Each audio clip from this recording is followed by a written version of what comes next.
uranyihanganira mpanure intumwa ntiyicwa, ibyo ngiye kuvuga birakomeye. Nta muntu n'umwe ujya utinyuka kubivuga, ariko ndi kuri uyu musozi ndi gusenga. Hari ibintu Imana imbwiye bikomeye bigiye kuba ku Banyarwanda.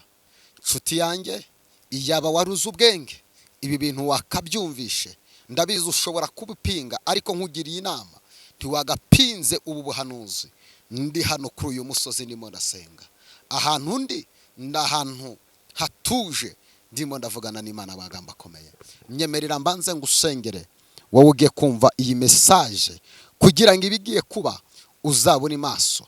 Nabonye ikintu gikomeye mu kirere cyacu kigiye kuba.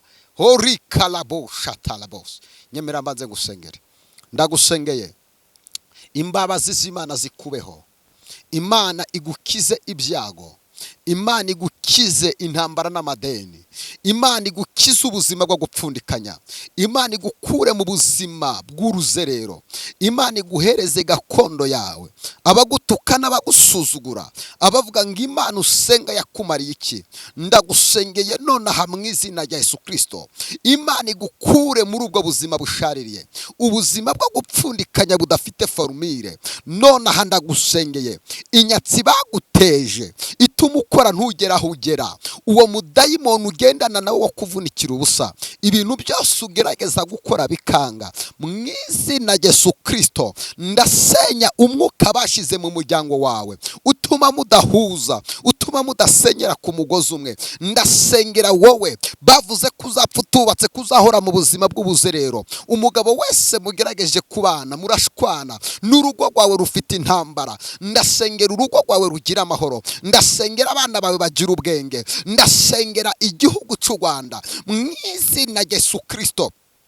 Ndatura amahoro yaguke, ndatura ubutabazi buturuka ku Mana. Ibyago byose byari bigambiriye kuba muri iki gihugu, Imana ibyimure mu izina rya Yesu Kristo. Ndagusengeye nawe unkurikiranye ugiye gutega amatwi ubu buhanuzi. Imana iguhindurira ubuzima, iguha ishusho y'ubuzima. Abifuza kubona umwara babona Imana ikuzamura. Aho wasebeye Imana ihagutabarire mu izina rya Yesu. Amen. Reka mvuge ibintu bitatu Imana yambwiye. Shambere, Imana yambwiye ijambo rikomeye. Irambwira ngo mbwire Abanyarwanda, waba ukomeye, waba woroheje, waba uri umukire, waba uri umukene, uko waba uriko kose, Imana yambwiye ngo ikeneye kuyikorera. Ikeneye kuyikorera. Imana ikeneye kuyikorera. Hari ibyago Satani yateje ubuzima bwawe. Uhora mu buzima bw'amadeni, ntushobora gukora ngo utere imbere. Uhorana ubugwayi, ikintu cyose ugerageje gukora kiranga. Ubayeho mu buzima bw'uruzerero. Ibintu byose abagusezeranya ibintu ntibabiguha. Iyo udepoje ntubona akazi. Hari imbaraga zigutsikamiye, zatsikamiye na famiye yawe. Imana yambwiye ngo ni wowe Imana igiye gukoresha nka Dawidi mu muryango wawe, ukica Goliyati wazengereje umuryango wawe. Kabiri, mu kirere cy'u Rwanda nabonyemo indege nyinshi, kandi izo ndege nshuti yanjye nagiye kubona zirimo abantu baguruka. Ngiye kubona mbona ba bantu bameze nk'abamarayika, nabonaga bafite ibintu bimeze nk'amababa. Ngiye kubona nabonaga abantu bari hasi, bari bameze nk'abari mu isayo, bameze nk'aho bari ahantu habi cyane. Ngiye kubona mbona ba bantu bavuye mu ndege baramanuka bakura ba bantu ahantu habi cyane. Imana irambwira ngo izo ndege ureba ni ubutumwa bwiza bwa Yesu Kristo. Irambwira ngo abo bantu bonye bavuyemo bakura abantu mu isayo. Irambwira ngo n'abantu bari baramaze gutakaza Imana, bajya mu byaha. Ngiye kubona mbona ba bantu barabogeje, barabasize. Imana irambwira ngo irashaka kukugarura ibihe byawe byo gusenga, nawe ukabigiramo uruhare. Garura ibihe byawe byo gusenga, ongera ugarure Imana muri wowe. Bwa busabane wagiranaga n'Imana ongera ubugarure. Ikindi nagiye kubona, nabonye abantu bari bambaye imyenda myiza. Ndavuga igikanzu, tubare igikanzu. icyo gikanzu ngiye kubona mbona umuyaga urahushe, umaze guhuha cya gikanzu kivuyeho mbona ba bantu bari bambaye cya gikanzu imbere bambariyeho imyenda mibi iriho amakashi ameze nk'ibitoki ku buryo utabitekereza, inyuma basaga ko basirimutse ariko imbere bafite imyenda mibi yacitse iriho amakashi, kandi inyuma bari bambaye ikanzu nziza y'umweru. Umwuka w'Imana arambwira ngo abantu benshi bagaragara nk'aho bafite Yesu muri bo, ariko imbere bamaze gutakaza Imana, ubwiza bw'Imana bwabavuyeho. Ndeka nkubwire nshuti yanjye, numva umuririmbyi araririmbye, ubwo nari ndimo gusenga, arambwira ngo aririmba indirimbo ndayibuka neza, yavuze ngo itegereze neza uburyo utwaye agakiza utabuhetse ingobyi, umwana yaraheze kera we. Itegereze neza uburyo utwaye agakiza utabuhetse ingobyi, umwana yaraheze kera.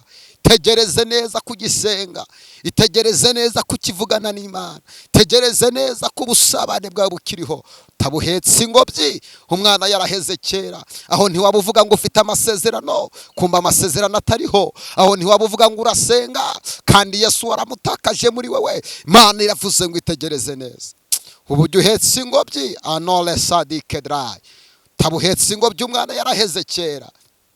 Imana irashaka kugukuraho agasuzuguro, Imana irashaka kugukuraho umwanda w'ubuzima buburimo, Imana irashaka kugukuraho ubwo buzima bw'uruzerero, Imana irashaka kugukuraho ubwo buzima bw'amadeni. Ariko banza witegereze utabuhetse ingobyi, umwana yaraheze kera. Holila saliboli kedraria fire. Garukira hugeze, Imana iragushaka, Imana igiye kukugirira neza, ariko banza witegereze uburyo uhetse ingobyi, umwana akaba ataraheze kera. Ese nkubaze, nta byakugeza amajanja bishaka kukwica Imana ikabigusimbutsa? Nta byashatse kukumwaza Imana ikabikurinda? Ndakwibutsa ko igitanda wabyariyeho kwa muganga hari uwakiguyeho, mpanuka wakoze ntupfe hari uwayikoze ahita ataha. Mana yambwiye ngo ubuzima iguhaye ikurindiyemo nubwo kugira ngo uzibe icyuho. Imana ikeneye kuziba icyuho, Imana ikeneye kuyivuga, mu bapagani bakayimenya, mu batayemera bakayimenya. Imana irashaka kukugira ambasaderi, wowe ni wowe mvugana nawe. Imana irambwiye ngo irashaka kuguhindurira ubuzima hani levels, ariko nawe yigarukire. Garukira Imana urebe Imana ngo iragukorera igitangaza. Garukira Imana urebe ngo ubuzima bwawe burahinduka. Garukira Imana urebe ngo ibibazo uhagazemo Uwiteka aragutabara. Yobu 35:4 biravuze ngo Uwiteka Yobu 35:4 haravuga ngo ngiye kugusubiza wowe n'abagenzi bawe. Imana igiye kugusubiza, akira ubuhanuzi bwawe. Yobu 35:4 ngiye kugusubiza wowe n'abagenzi bawe, wowe nabo mwasenganye muri icyo cyifuzo, Imana igiye kugusubiza. Mana ndagushimye, reka dusengere igihugu cyacu cy'u Rwanda, dusengere n'abadiaspora bari hanze baturuka mu Rwanda, kubera ko Satani yamaze guteza umwuka wo kugira ngo abantu bavunikire ubusa. Umuntu akurira indege akajya muri Amerika akarutwa n'umuntu uri muri Afurika, nabwo udafite akazi ukajya mu Iburayi ukajya muri Amerika, ariko Satani akaguteza umwuka wo kuvunikira ubusa, ugakora ugashaka icyo ukorera ukakibura. Iyo ubonye amafaranga nibwo Satani ahagurutse ibibazo ugasigara muri negative. Mana ndasengera abanyarwanda bari mu bihugu byo hanze bagiye gushaka ubuzima, kuva uyu munsi Imana ibakureho umwuka wo kuvunika bavunikira ubusa, inyatsi ibaveho, ibyo bakora nibatera imbere. Kuva uyu munsi uyu mwuka ucike mu izina Yesu Kristo. Reka dusengera abanyarwanda bari hano. Shobora kuba uri hano warubasha Imana, nge ndimo gusengera abantu bubasha Imana. Nawe utarakizwa ugarukira Imana, ariko umuntu wubasha Imana ndamusengeye. Niba warubasha Imana, Imana igukureho ubuzima bubi. Niba warubasha Imana, Imana ntiyemere kuseba. Niba warubasha Imana, Imana igukorera igitangaza. Imana irekwe gutukwa ku musozi bitewe n'ibihe bibi uri kunyuramo abantu bakabigusuzugururamo. Ndagusengeye, Imana iguhereza akazi, Imana igukure mu buzima bwo kuvunikira ubusa. Umudayimoni utuma utagera aho ugera apfe mu izina rya Yesu. Nyemerera nsengera umuryango wawe. Umuryango wawe harimo Goliyati. Uyu Goliyati ni wowe Imana igiye gukoresha ukaba Dawidi agapfa. uyu Goliyati watsikamiye umuryango wawe awufite nka telekomande. Umuntu wese ugerageje gutera intambwe ngo atere imbere arapfa. Iyo adapfuye agwara diyabete, iyo atagwaye diyabete agwara kanseri, iyo atagwaye kanseri baramusaza, ubwenge bukabura, ndetse n'utakoze ibyo umuryango wawe ukaryana ntuhuze. Imana ikure Goliyati wibasiriye umuryango wawe mu izina rya Yesu Kristo. Goliyati ave mu muryango wawe, akira ubuzima. Imana iguhindurira ubuzima. Ndagukunda. Imana iguhindurira amateka. Ndagutumiye ku cyumweru Kabeza ya Remera dufite igiterane cy'amasengesho gitangira saa 6 kigasoza saa 10. Kabeza ya Remera aho bakunda kwita mu Rubirizi, mu cyapa imodoka zihagarara. Iyo uhageze ubaza mu kigo cy'abamisiyoneri.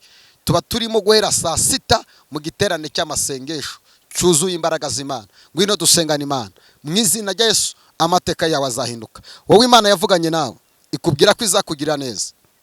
Haguruka ugira icyo ukora, Imana izahesha umugisha icyo cy'imirimo y'amaboko yawe. Hari abantu Imana ivugana nabo bakicara bakaryama ngo bizaza. Oya, bizaza ari uko wakoze. Ndasengera ibiganza byawe byakira icyo gukora. Imana iguha igishoro, ugende ukore, ucuruze utuntu dukeya ugiye gutangiriraho. Imana tuzamure mu izina rya Yesu. Amen. Genda ukore, Imana izaguha umugisha. Ndagukunda. Imana iduhana umugisha. Kora subscribe iki kiganiro, ukore like kandi wandike commentaire niba hari icyo kigufashije. Imana iguha umugisha.